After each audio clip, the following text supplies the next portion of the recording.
মা আর মাসি রান্নাঘরে আছে, কি বানাচ্ছে আজকে সন্ধ্যার টিফিন দেখাই যাক। কি বানানো হচ্ছে মাসি? সিঙ্গারা বানানোর প্রসেসই বানাচ্ছি।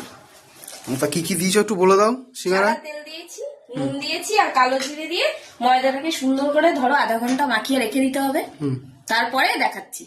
ঠিক আছে চলো বন্ধু, তাহলে আধা ঘন্টা পরে দেখা হচ্ছে। বন্ধুরা তাহলে কালো জিরে দিয়ে দিলাম, শুকনো লঙ্কার গুঁড়ো, হচ্ছে গিয়ে তোমার কাঁচা লঙ্কা, গরম মশলা, হলুদ আর রসুন দিয়ে কড়াইতে দিয়ে দিলাম।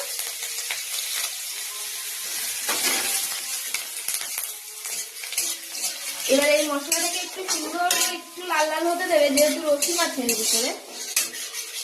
আর তোমরা চাইলে একটা শুকনো লঙ্কাও তেলের করে দিবে। একটু লাল লাল হয়ে এসছে, এবার এরকম করে কেটে রাখা আলুটা কড়াইতে দিয়ে সুন্দর করে লাল লাল করে ভেজে নেবে।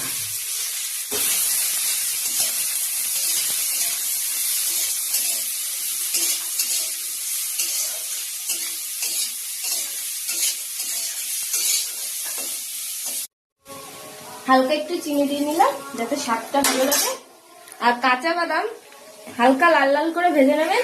নিয়ে যখন আলুটা নামানোর মতো হয়ে যাবে তখন দিয়ে এই 1-2 মিনিট নাড়িয়ে নিলেই হয়ে যাবে। তাহলে তোমার যখন সিঙ্গাড়ার মধ্যে এই বাদামটা পড়বে গালে লাগবে তখন টেস্ট আসবে। বন্ধুরা চলো এবার আলুটা নামিয়ে নেওয়া যাক।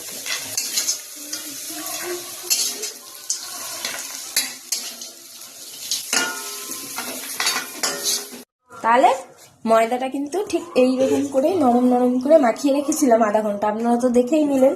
ঠিক এরকম করে মাখিয়ে নেবেন আর এইরকমই গোল গোল করে নেবেন। তারপরে বেলে আপনাদের পরে প্রসেসিং দেখাচ্ছি। তাহলে চলো গাইস তোমাদের সিঙ্গারা বানানোটা শিখিয়েই দিই। সাইডে এরকম করে একটু জল নিয়ে নেবে। এইবারটা এরকম করে ঠুঙার মতো বানিয়ে নেবে। নিয়ে আঙুলটা একটু জাস্ট ভরে দিয়ে এটাকে এর পর থেকে এরকম করে হোল্ড করে দেবে, দিয়ে একটু সুন্দর করে চিপে মুখটা বানিয়ে দেবে। দেখেছো আমি কেমন করে চিপে দিচ্ছি? এবার এটা ঠুঙার মতো হয়ে গেল। দেখেছো এরকম করে ঠুঙার মতো বানিয়ে এই যে আলুটা আমি হাত দিয়ে উঠিয়ে দিচ্ছি, তোমাদের দেখিয়ে দিচ্ছি ভালো করে। এরকম করে সুন্দর করে আলুটা এর ভেতর দিয়ে এইখান থেকে জল দিয়ে এরকম করে লাগিয়ে নেবে। নিয়ে ওকে টুপির মতো এরকম করে সুন্দর করে পরিয়ে দেবে, দিয়ে এরকম করে মুখটা মেরে দেবে।